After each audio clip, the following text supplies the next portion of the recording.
Welcome back, everyone. This is Dave from Korman Productions Deep Dive TV Podcast. My co-host Stacie here to talk about Revival, Season 1, Episode 4, titled Run Along, Little Lamb. The episode's description reads as follows. A new mandate targets revivers as M's memories spark a violent reckoning with brutal costs. Wow, that sounds like a very poetic episode. The series was created by Aaron Kuntz and Luke Boyce, both who are members of your new Revival group, so that's pretty cool. Yes, and Luke Boyce, upon being welcomed to the group, he says, "Thank you, love the after show." Which seems to indicate that he might actually be listening to us. That's the biggest compliment we could ask for. Absolutely. And the episode is written by Ashley Park. This is her first of the series.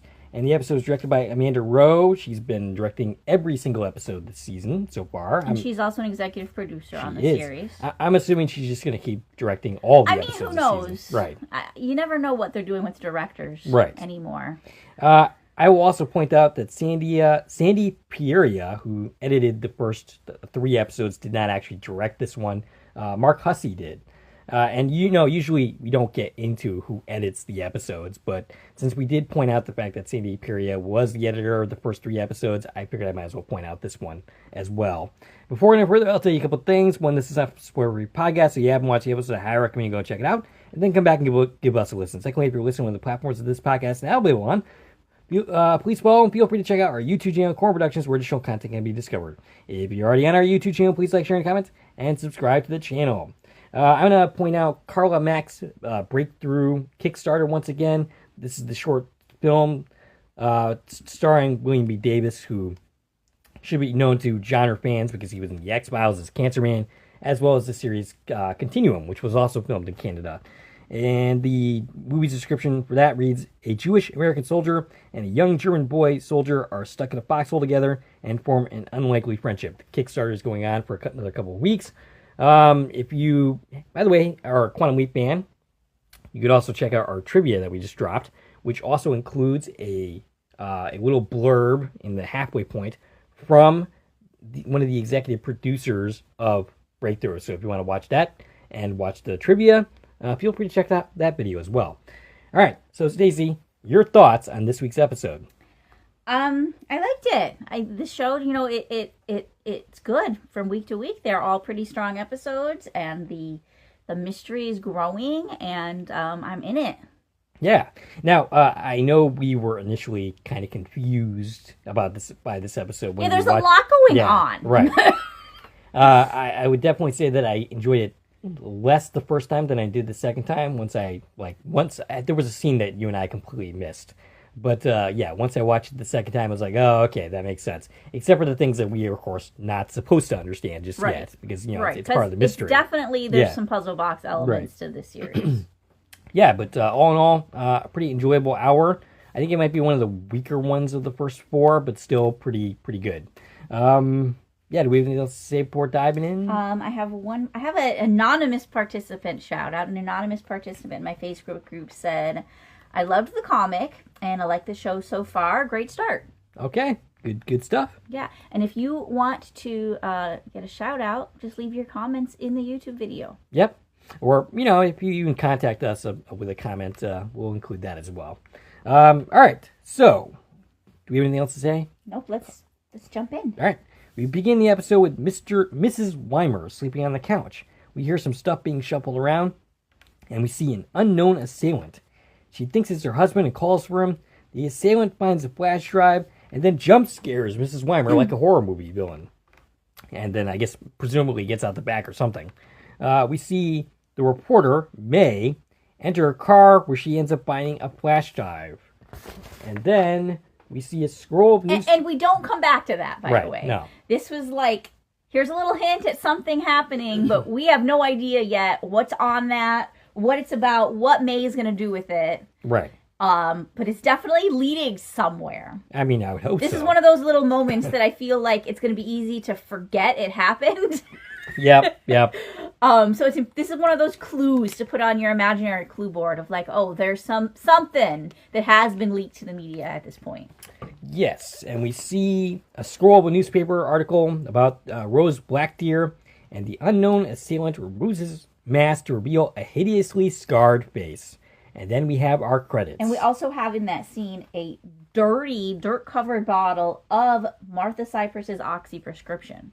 Interesting. Yeah, so this masked assailant it has their own agenda, whole mystery board, right? They've got newspaper articles tacked up on the wall. They've got M's prescription. Are they the killer? Right. Are they trying to solve the case? Does this have something to do with the Blackdeer case? Is this character Jesse Blackdeer? That's my guess. Because Brandon Oakes is credited in this episode again. Right. And we still haven't met Jesse Blackdeer. I'm also assuming that this is the same guy that was in the incinerator. I mean, that was also credited as Brandon Oakes, but the question is, why is he covered in burns? Right. He had to have already been burned prior to his cremation. Right. Because that would have been something that happened after death, and those wounds should have healed. Right, exactly. So he must have died in a fire and been burned just before death. Oh, okay. So that's the only reason I could think of that this person would be covered in scars, or at some point earlier in their life, they had already been covered in scars. Yeah.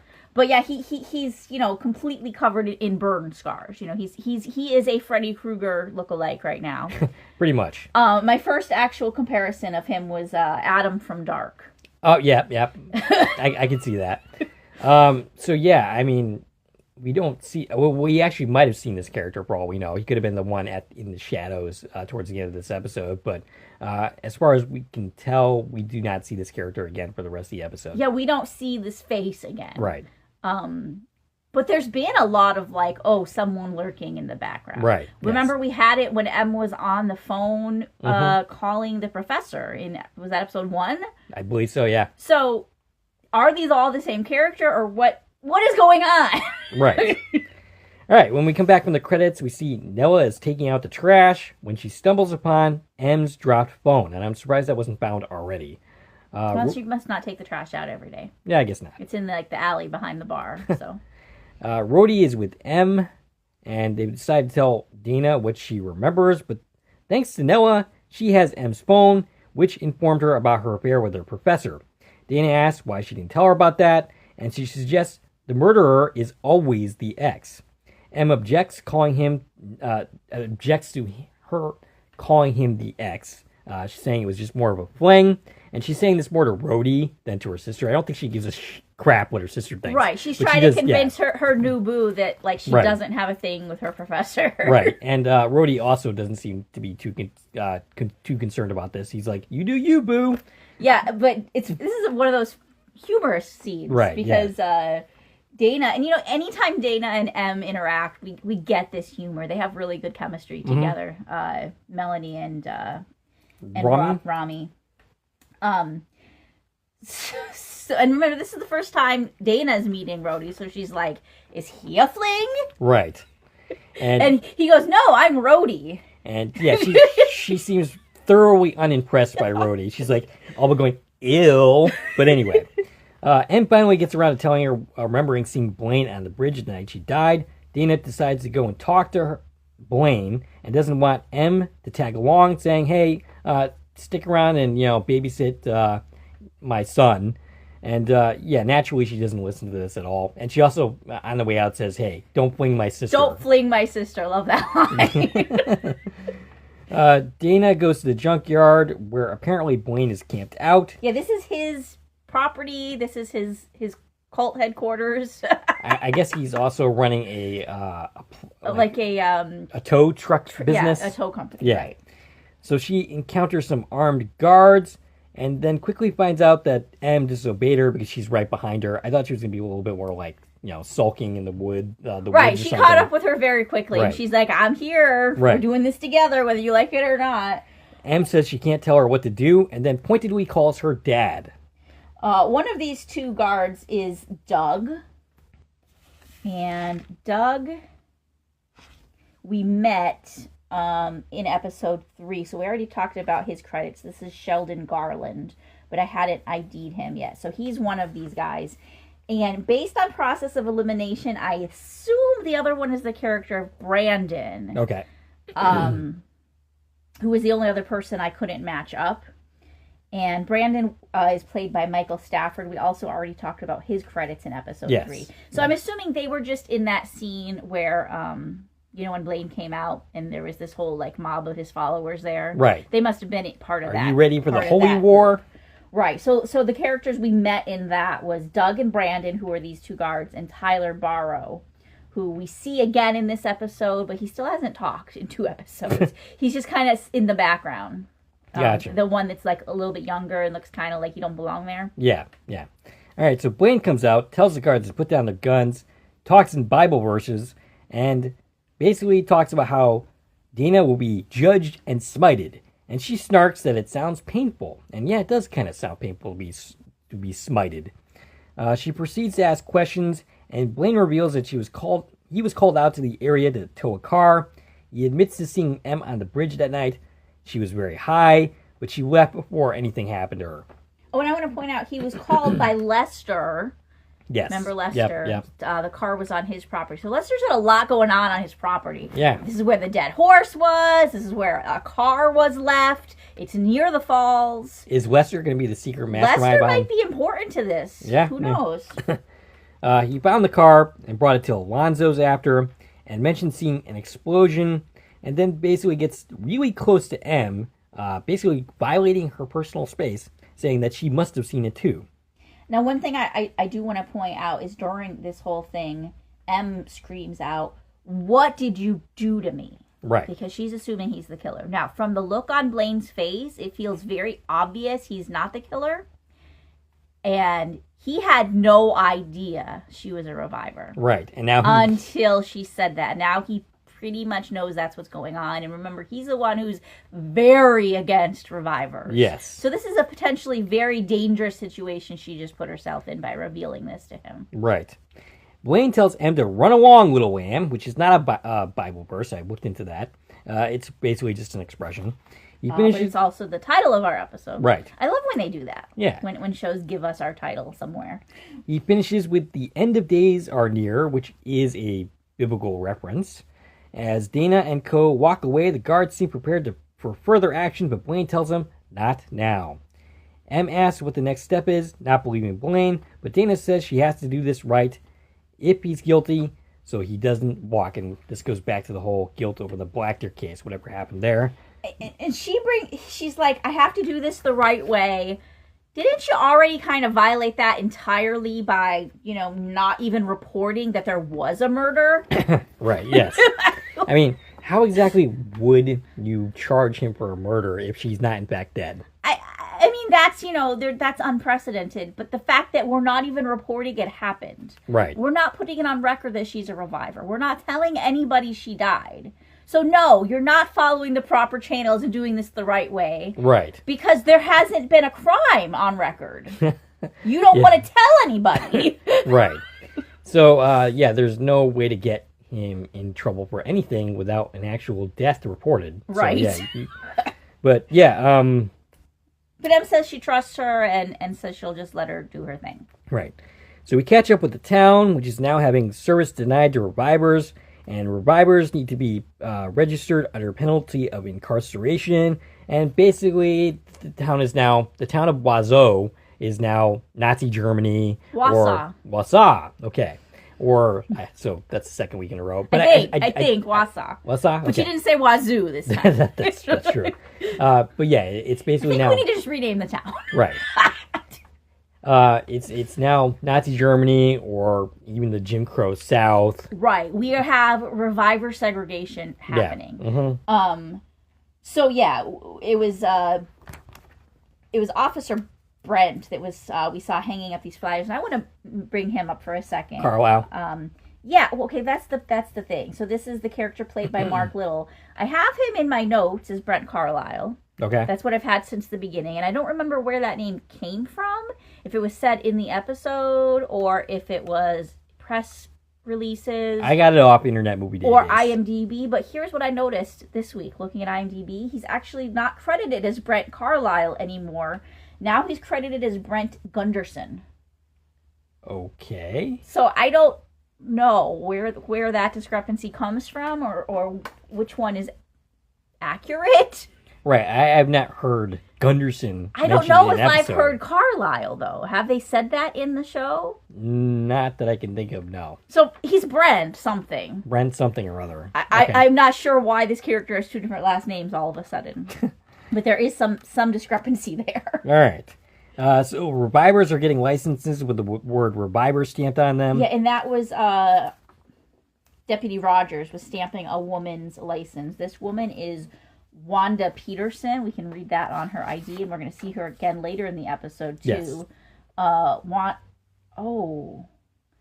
I didn't make credits for the next 5 people. Oh.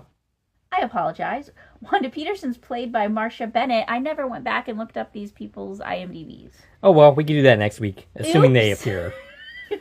So, yeah, Wanda Peterson played by Marcia Bennett. All right.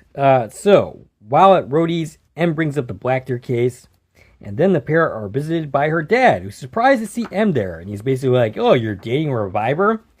And he's there to stamp reviver on his ID, and tells M she has an appointment with a therapist because of an assault she committed at a bar that we witnessed. Okay, so she was not arrested for that crime. Right. So we're learning right now for the first time that that woman is pressing charges. I mean, she nearly killed M, and if she had not been a reviver and already dead, she would already be dead. So she would have been, like, guilty of, like, murder at that point. Right, but M didn't get hurt, as far as anybody knows. So the woman is pressing charges against M for breaking her nose. Right. But at that point, you get arrested. Then you go... Right, we skipped all those steps. Right. And he's like, I'm the sheriff, so I just worked it out, so you're going to get community service. Gotcha. Without even talking to her? Right. She knows nothing about this. And he's like, you're going to show up for your appointment tomorrow, right? And she's like, what are you talking? She doesn't know anything. Okay, so first of all, 2 problems here. 1, he doesn't want her side of the story to find out what the heck happened there. 2, this doesn't raise alarm bells. Like, your daughter... How are you not hurt? Right. Your daughter, who has this, debilitating bone condition, suddenly is in a bar fight where she punches someone enough to get, charged with assault. And that's not like, bringing like little alarms in your head. Or maybe like immediately go to her and see if she's okay. Try and convince her to get a checkup. I mean, at this point, he should be suspicious of her, specifically since he's hanging out. She is hanging out with Rhodey, who is a known reviver. Yeah. So why doesn't he suspect anything here? I mean, would you suspect that your child's been murdered? I mean, I guess not. But, I mean, the question should at least be there, like, how are you okay? Right, right. But, yeah. So Jordan and Cooper hang out in a tent at night. Their fun is interrupted by a bright light and a hand seemingly reaching outside of the tent. And I'm getting very From vibes here. Yeah. And then the light just magically stops. And we're not... And the radio is flickering during that, and then when it stops, the radio goes back to normal. So we are getting radio wave interruptions whenever these kind of weird things are happening. This is seemingly the creature that Cooper has been hunting since episode 1, at least. Whatever this was, I feel like it's coming to Jordan. It's appearing to her or seeking her out. I don't really have any theories of what the heck is going on there, but it's about Jordan. It has to be. So Abraham and Dana are together at her house. She's sitting on her her dining room table. Or no, it's not the dining room. Kitchen counter. Kitchen counter. Yeah. She's not in her uniform. I think this is the first time we've seen her not wearing a uniform. Yeah, when we first saw the scene, you went, "Wait, who is that?" Yeah, I barely recognized her. So he's there because he's having trouble dealing with her father and wants advice. This amuses her, but then she does go on to say that he is rather simple. He just wants to be useful. She goes and checks in on Cooper and Jordan in his room. Is she living here now? She's spending the night. Right. And this is actually a really kind of touching scene. Yeah. Jordan admits to Dana that she doesn't really sleep anymore. She Right. pretends to sleep because it freaks her parents out that she doesn't. And Dana's like, well, you don't have to pretend here. Like, it's cool if you don't sleep, but make sure Cooper gets some sleep. Right. Yeah, and Dana makes it clear to Jordan that this is a safe space for her. And, our first comment when we saw this scene as basically one of the lines of, is Dana adopting her now? I mean, she might need to, Yeah. because her parents don't seem to want anything to do with her. Right. So Wayne is at the station when she is visited by Diane. This is the wife of the mayor. Oh, you skipped one important thing is Abraham asks Dana out to dinner. Oh, okay, yeah. Yep. So they have a date for tomorrow. All right, so the wife, this is the wife of the mayor, played by Precious Chong, 45 credits for her, including L.A. Confidential, Pearl Harbor, and an episode of Chucky. I'm glad you looked up credits, because, again, I have nothing. Ah, gotcha. She's there to admit that she's a reviver and to ask him to keep her name off the registry. And he's shocked and saddened that she died. She thinks that she might have killed herself, or he thinks that. I think she kind of confirms that's what's happened. Yeah. He says he can't do that. He can't pick and choose. She emotionally says that they were there for them in the wake of his wife's death. But despite his discomfort, he can't help her. Yeah. All right, so this is interesting. He's been the most vocal person against the revivers. Right. Besides Blaine. Right. He went to the governor specifically to deal with the situation as it is now being dealt with. Right. And we're now confronting this person with a personal friend. Right. And challenging that belief system. Exactly. And this is like the soft cushion before he finds out his daughter is a reviver. But so I'm not sure what I want him to do here. Because on the one hand, it's kind of crappy that he's not going to help his friend. On the other hand, him not choosing sides is morally and ethically consistent. What he needs to do is remove this entire protocol against revivers. Yes, that is actually what he needs to do.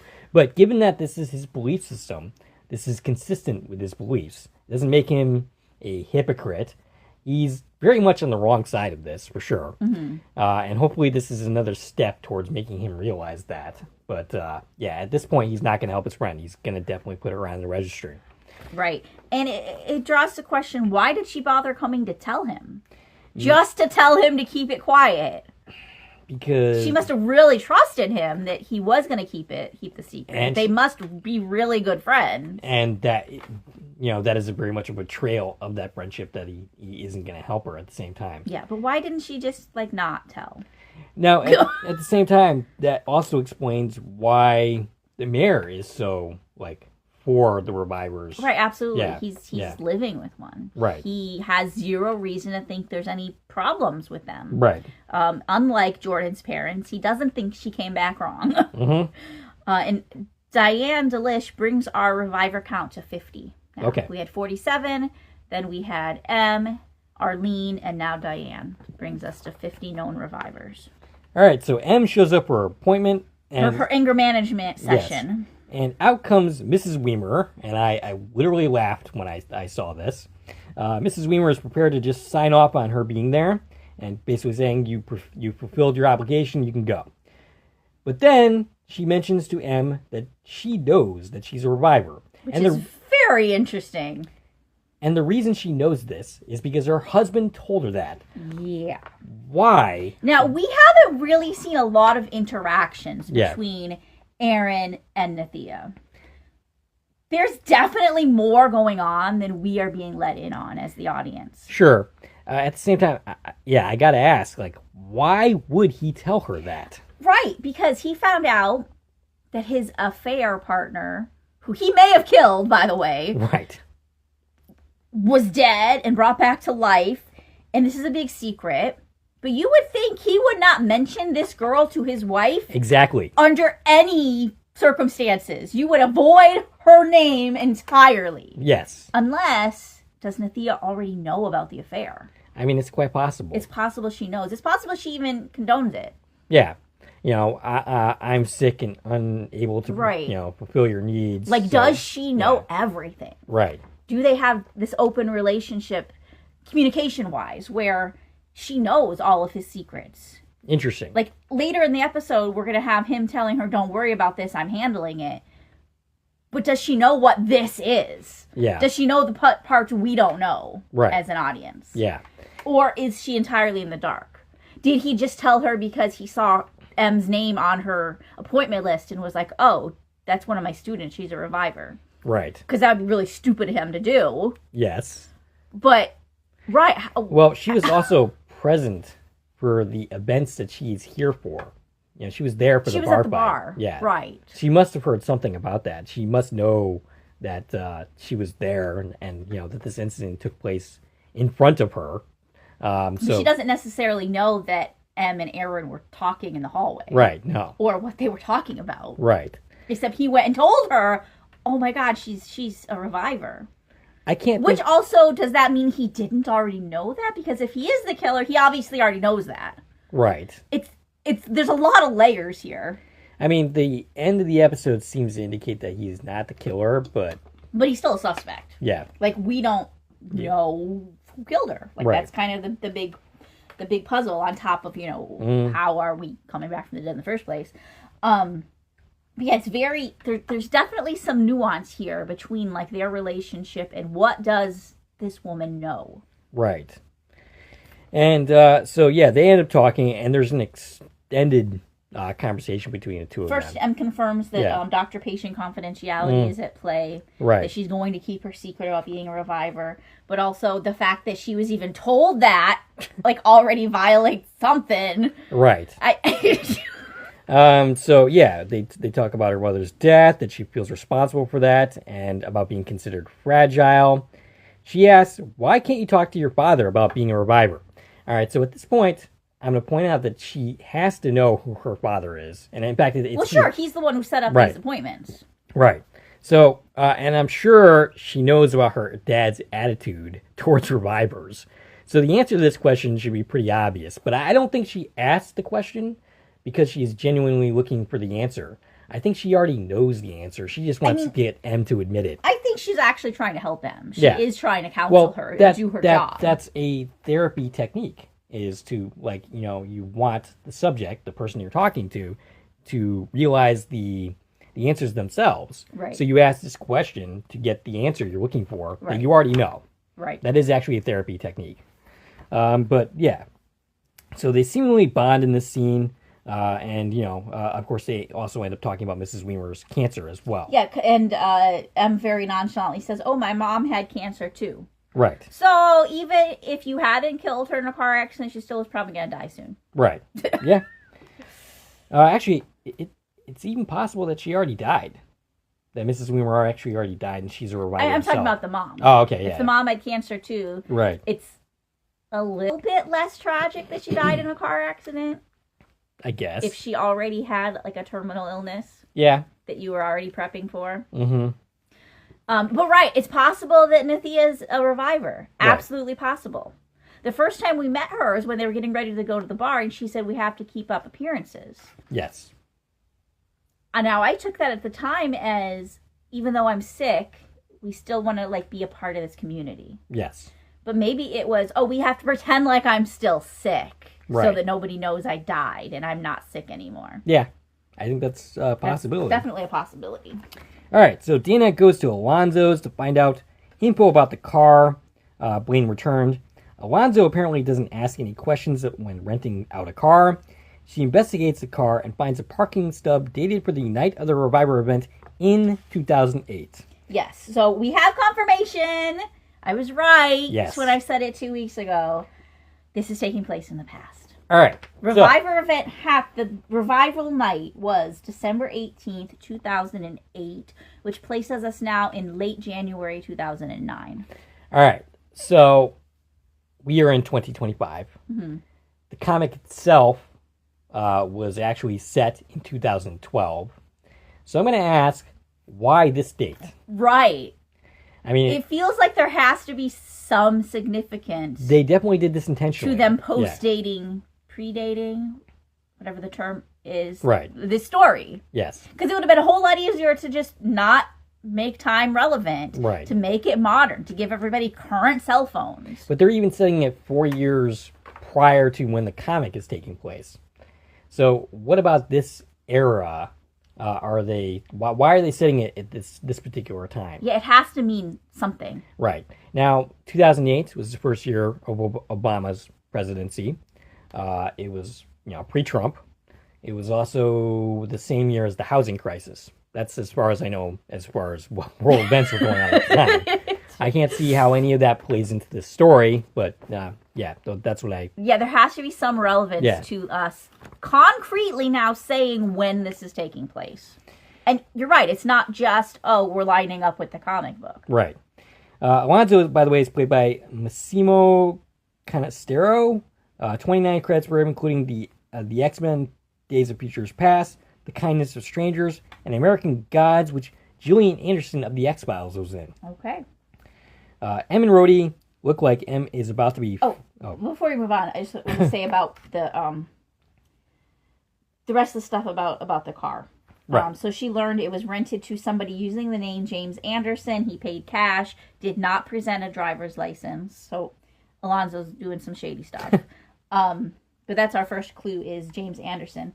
And that parking ticket that she found, like for the parking garage, was for Wausau General Memorial Hospital. Right.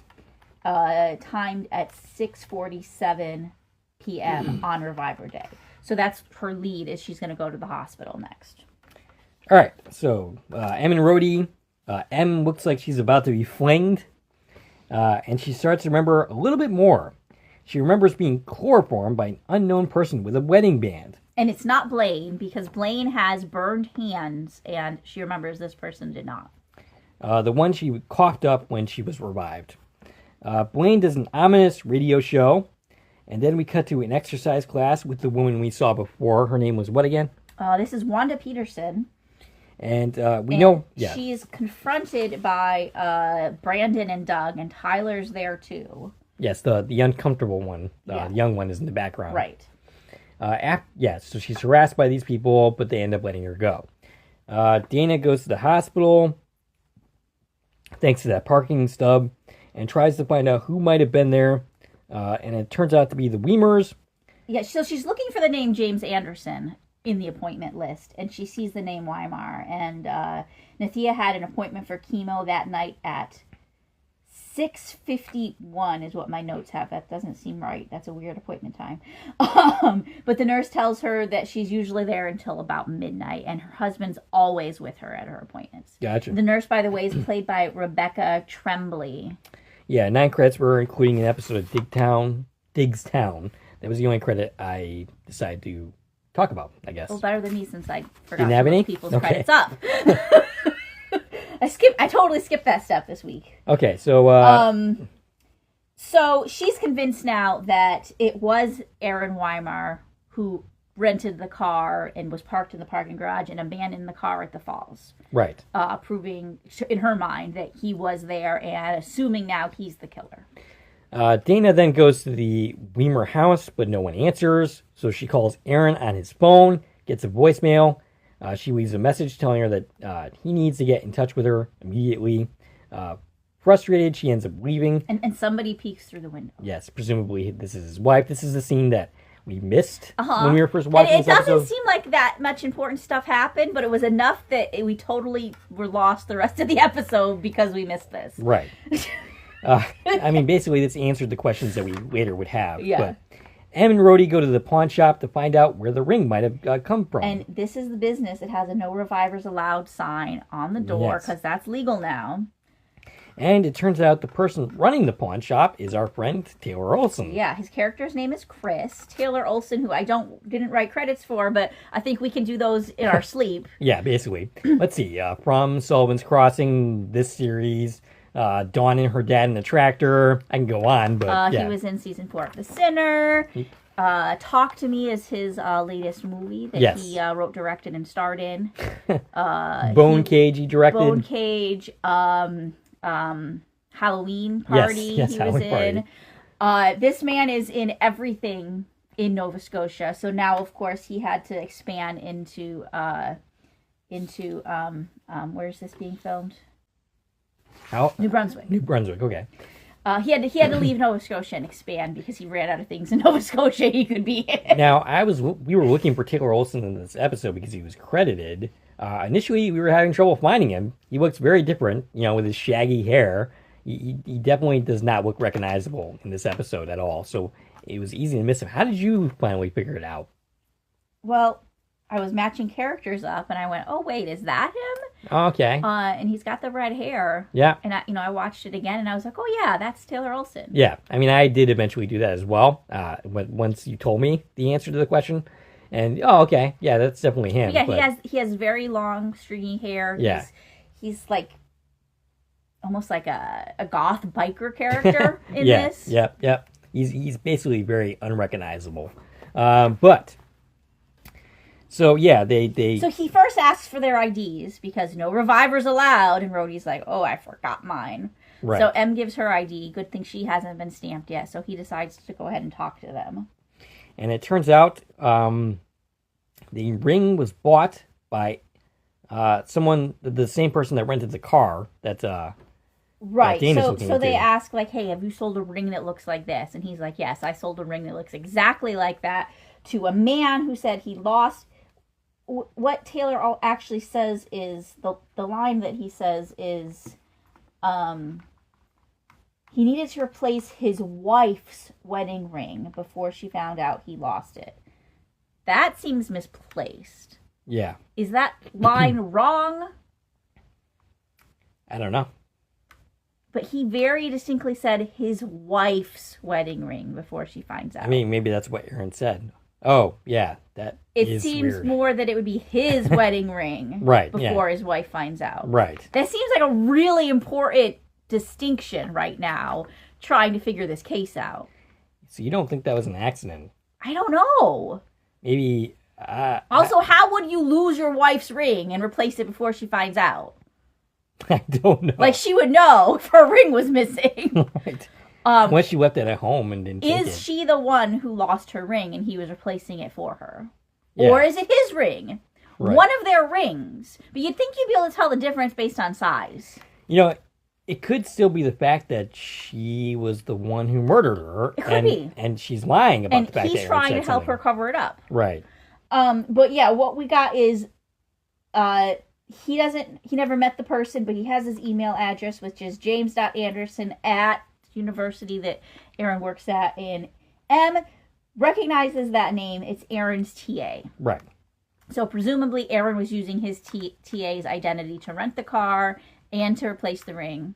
Or, plot twist, maybe it's the TA all along and Aaron has nothing to do with this. Maybe. We haven't met that TA, but it's very possible that this was actually them. Right. So who knows at this point? We see Aaron return to his office to make a phone call. It's a very vague phone call. We don't hear the other person on the other line.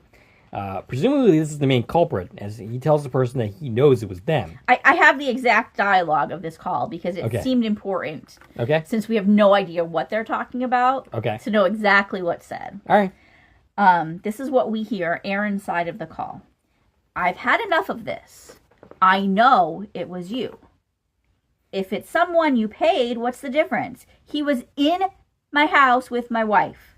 This has gone beyond crossing the line. I kept my end of the deal. I didn't tell anyone." "Of course not. Nathia doesn't suspect a thing. Don't forget, I can take you down with me." So the person that was in the house at the beginning of the episode was hired by this person. Gotcha. Or at least that's what this person's telling him. He's like, "It wasn't me, it was somebody I hired." Okay, I'm kind of curious if he's in league with the checks for some reason. Could be the checks. Right. I don't understand why this character would have any money. Could be anybody. Right, yeah. It could be his TA. Yeah. So presumably he's talking to someone who's claiming to have hired the burned man to steal the thumb drive. Okay. And this is his university office, by the way. Yes. But thumb drive was taken from his home office. Yes. So both places were ransacked. Okay. And I don't know if he knows the thumb drive was found and taken or not. Right. But he knows that somebody was in the house with his wife. Now, he's claiming his wife doesn't know anything. So he's telling this person his wife doesn't know anything. We don't know if that's true or not, but that's what he's claiming to this person. I mean, I could easily see... This person he's working with in something that we have no idea what. Right. He probably, claims that she doesn't know anything because he doesn't want her involved in anything. Doesn't want her to be viewed as a potential threat that's eliminated by, like assassins or whatever.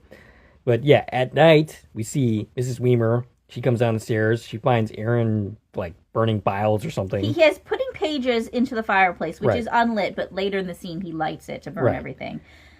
She asks, why was the officer at their house? Meaning, why was Dana Right. at the door? Yep. And his response is, I'm taking care of it. Go to bed. And then he lights the fireplace. Right.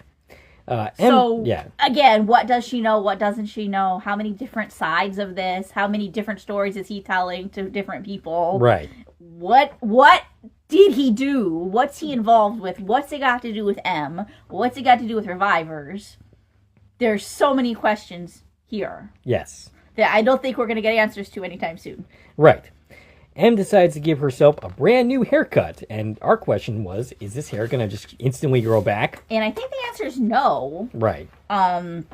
Even if you look on the key art for the series, Yeah. she has this haircut in the key Okay. art. So she basically shaved half of her head. Gotcha. So yeah, if everything regenerates to the way it was prior to death and revival, why wouldn't her hair grow back? I mean, hair does eventually grow back. It's just a question of, is it going to grow back faster or... because, hair just naturally does. Right, but if your body heals wounds instantaneously, basically, shouldn't her hair just grow back? Yeah. Or is it because hair's dead already? Is it dead already? Yeah, hair's dead. Oh, okay. Does it not count? Hair and fingernails are dead. Gotcha. So, does it not count? Does it not regenerate to its old state? If it regenerated, you'd think if you cut it, if you dye it, if you change it, it would just go back. Right. But that doesn't seem to be the case. No. So maybe it has something to do with hair being different. Yeah, maybe. I'm not sure.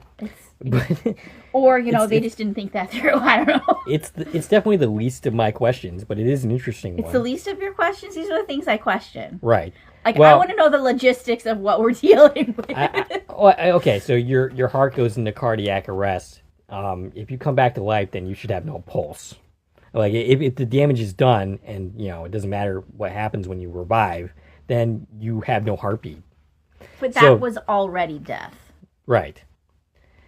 But, yeah, I mean... It's complicated. Like, what's the moment you're reverted to? Right. It can't be the literal moment of death. Right. Because then you would just keep dying. At what point are you reset? Right. So that question has yet to be answered. I'm not sure they're gonna, because that's... It's a little, I think, too look at it too hard. It doesn't make sense. Right. But that's what we do. Yeah. All right. So basically, Rhodey isn't so sure that it's a good idea to go after the professor. M declares she doesn't need him. She puts on a hood and becomes Darth M and heads out into the night. Yeah, and during this whole scene where she's cutting her hair and all of these things, we're seeing, like, memories that she's having. And we're hearing something that she wrote. And I think what I got out of it is he must be an English professor, and it was stuff that she wrote in his class or wrote to him. And it was like this really kind of like, it was like about a dark secret nighttime love or something. And really, she's feeling very betrayed by him. Right. Not only because she thinks he killed her, but like, it wasn't a fling, is the memories she's showing. Like, she's having these memories of them together and these tender moments. And she's more pissed off, I think because of that than the fact that he killed her. Right. So basically, she has a brand new haircut and a brand new attitude on top of it. Abraham shows up to Dana's house for their date. Cooper is both amused and disgusted.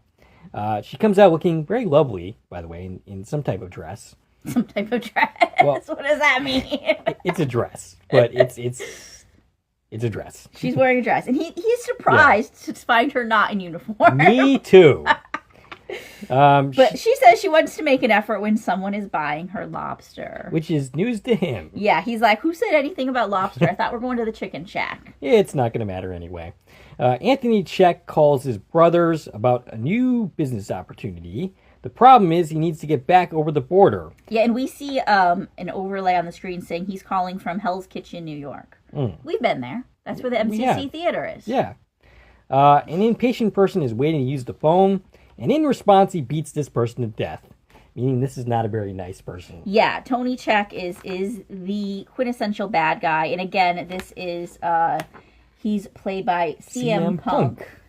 We talked about him last week, Phil Brooks. This is our first time visually seeing him in the episode. He just had a voice credit last week. Right. So this is our visual introduction to Tony. And yeah, he beats this man to death with the telephone receiver because he wants to use the payphone. And someone needs a little bit of perspective, for Maybe sure. he needs an appointment with Nathia for anger management. I think so. The man here, he's credited as Man. He's played by Wayne St. James. Oh. Wayne St. George. Okay, so Dana gets a text while driving with Abraham from Aaron asking her to meet him in the woods, basically saying that he will explain everything. Before that, we see another quick scene with Aaron. Okay. Oh, yeah. We see him on the phone again. Yes. Another vague conversation. This time he says, we don't know for a fact he's talking to the same person. I assume he is, but who knows at this point. In this conversation, he says, "You're going to make sure my wife is taken care of. Then we are even. You want to screw me over and you'll go down with me." What does that mean? I don't know.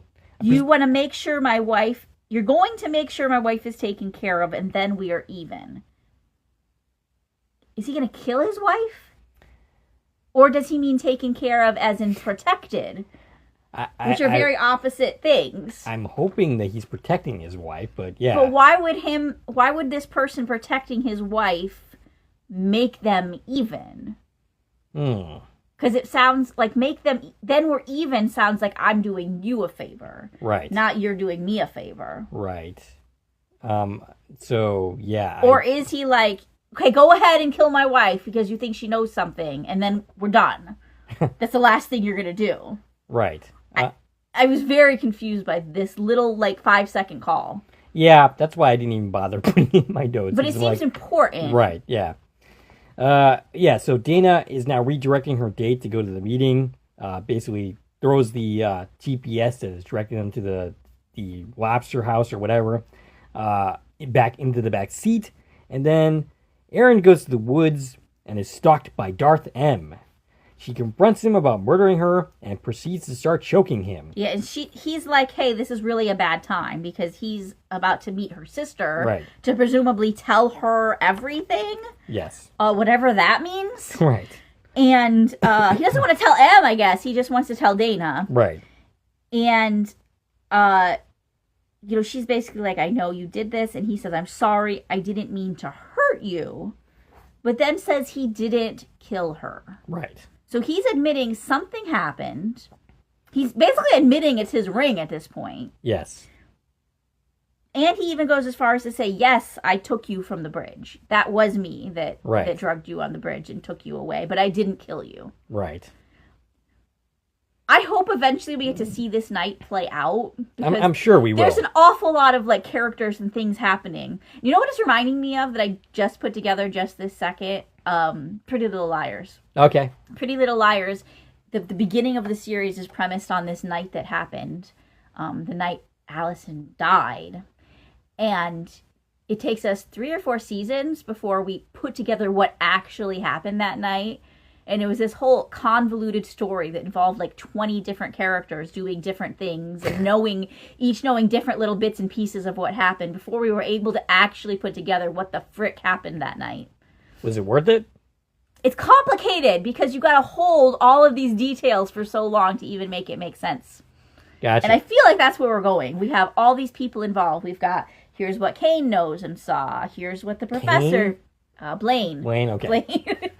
Here's what the professor knows and saw. We've got Lester's involved in this somehow. He's the one, calling a tow truck. Yeah, this is one crowded bridge. Em was there, but she don't remember nothing because she was high. We've got whatever Kay knows. We've got the Czechs chasing her possibly for stealing drugs. We've got so many different stories all colliding on what happened to Em. Right. And I feel like we're just at the very surface of figuring it all out. All right. So, Aaron goes, oh yeah, we already did that. So Dana, meanwhile, gets out of the car with her gun that she has tucked in her dress, and Abraham is like, why do you even have that? It was funny because when they parked, he thought, they were going to be fooling around in the car. Yes, and then she pulls out the gun, and he's like, nope, I miscalculated that. I mean, unless you're going to do some gunplay, but I'm not into that, so yeah, and apparently Abraham isn't either. But Em releases Aaron from choking him, and he tells her that he was there that night on the bridge, but he was not the one that killed her. We just covered that. But suddenly there's a gunshot.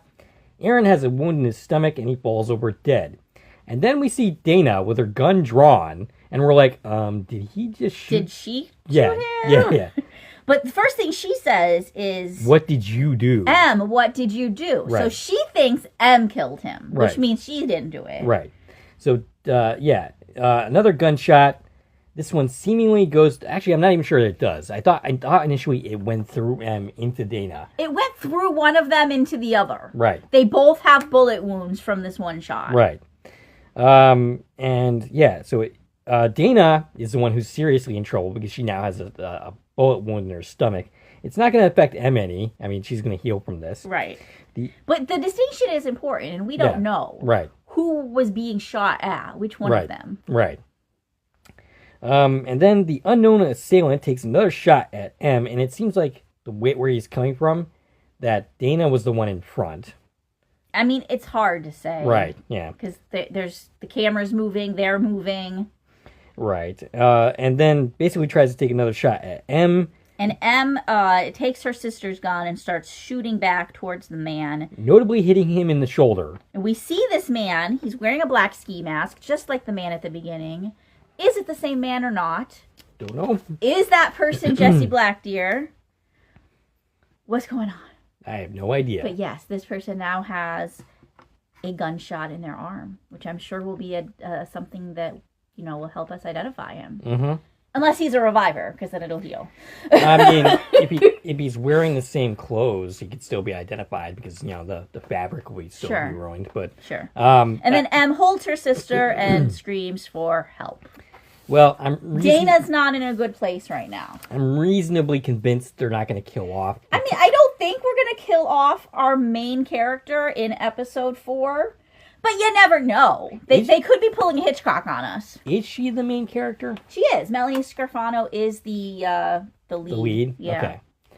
It is very much an ensemble piece, but it seems like she is the main character. She's listed as the lead. Gotcha. With David James Elliott and Rami Weltman and Andy McQueen as the rest of the main cast. I mean, a couple of things here. She could die and then come back to life. Like maybe she's going to be a reviver herself. Right. We haven't actually confirmed that other people have. Well, no, we have. I was lying. Because the Dittmans died and they didn't come back. Right. Yeah. But this could be the start of a new event. It could be a brand new event starts right now. It could be maybe, maybe she's not going to die. I mean, maybe it didn't hit anything. They get her to the hospital in time and she's fine. Maybe it looks really bad, but maybe it didn't hit anything crucial. Right. But it looked like a pretty bad wound. Yeah, it did. But either way, I think Aaron Weimer's pretty dead. Yeah, he looks to be pretty dead. Pretty dead, which means we're not going to hear his story. Not from him anyway.